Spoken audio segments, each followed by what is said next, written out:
Hello friend, বিকে মাতারা garden চ্যানেলে সবাইকে স্বাগত জানাই। আমি কবিতা। এপ্রিল মাসে জবা গাছের যত্ন কিভাবে করলে, কি খাবার দিলে ঝাঁকে ঝাঁকে জবা গাছে ফুল ফুটবে, সেই নিয়েই এই ভিডিওতে আলোচনা করব। প্রথমে বলবো, মাটি আমি তুলে রেখেছি। প্রথমেই কিছু মাটি তুলে নেবেন, তারপরে পুষ্টিকর মাটি তৈরি করে উপর দিয়ে দিতে হবে। এখানে দেখুন, এই মাটিটা আদর্শ মাটি আমি নতুন করে তৈরি করলাম। এখানে কলার খোসা, পেঁয়াজের খোসা, আলুর খোসা এগুলো শুকনো করা আছে। এতে ভার্মি কম্পোস্ট, বাগানের মাটি, একটু নিমখোল দিয়ে মিশিয়ে নিয়েছি। এইগুলো এবারে এই টবের চারি সাইডে এগুলো দিয়ে দিতে হবে। এই যে মাটিটা তুলেছি, এইটা উপর দিয়ে এইভাবে চেপে দেবেন, জল দিয়ে দেবেন। এই গাছে কি খাবার দিলে গাছ ভর্তি ঝাঁকে ঝাঁকে ফুল পাবেন? এইখানে এটা খোল জল, চটি খোল নেবেন। এইরকম চটি খোল 100 গ্রাম 1 লিটার জলে ভিজিয়ে রেখে দেবেন।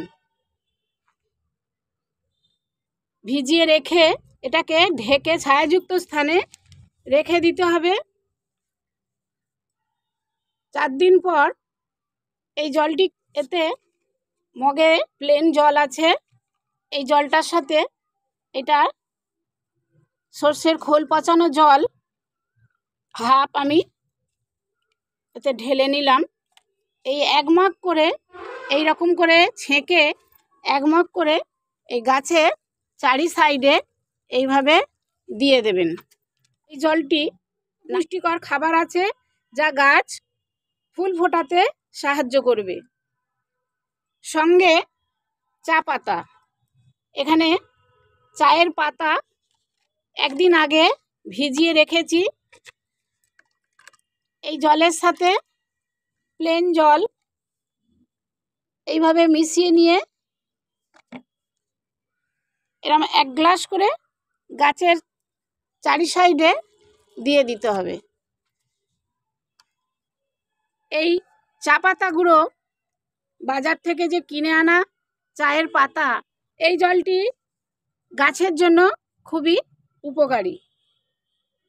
এই চায়ের পাতা, এতে নাইট্রোজেন যুক্ত পুষ্টিকর খাবার আছে, যা গাছ ফুল ফোটাতে সাহায্য করবে।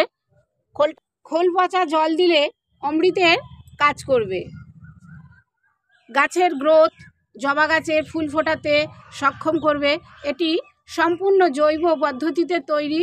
এখন তো প্রখর রোদ, তাই রাসায়নিক পদ্ধতিতে না দিয়ে জৈব উপায়ে খাবার দিলে ভালো হয়। এখন যেসব বন্ধুদের গাছে এখনও ফুল ফুটছে না, সেই সব বন্ধুরা কি করবেন, এই নতুন নতুন ডগাগুলো, এই ডগাগুলো দেখবেন একটু কেটে দেবেন। তাহলে দেখবেন নতুন নতুন কচি কচি যে ডগা বেরোবে, সেই ডগায় এইরকমই কুঁড়ি আসবে।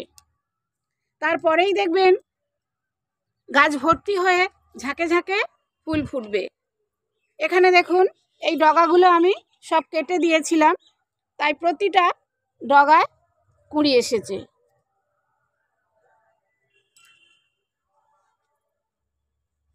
জবা গাছ তো রোদ পছন্দ করে, তবে এখন প্রখর রোদ, সেই প্রখর রোদে গাছকে 2 বেলা জল দিতে হবে। মাটিটা সবসময় চেক করবেন, মাটি যদি ভিজে থাকে তাহলে জল দেওয়ার কোনো প্রয়োজন নেই। তবে অতিরিক্ত জল দিলেই তাহলেই দেখবেন এই গাছের পাতা হলুদ হয়ে যাবে, কুঁড়িগুলো হলুদ হয়ে ফোটার আগেই ঝরে পড়ে যাবে। তাই বন্ধুদের বলবো অতিরিক্ত জল দেবেন না।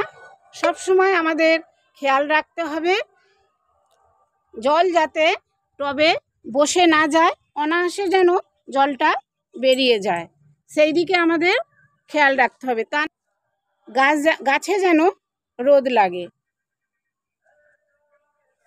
গাছে তো কীটনাশক অবশ্যই ব্যবহার করতে হবে। সপ্তাহে একবার করে, এই যে দেখতে পাচ্ছেন এটা হলো নিম অয়েল, 1 লিটার জল নেবেন, 5 ml এই নিম অয়েল নিয়ে জলে ভালো করে গুলে তারপরেই গাছে স্প্রে করতে হবে।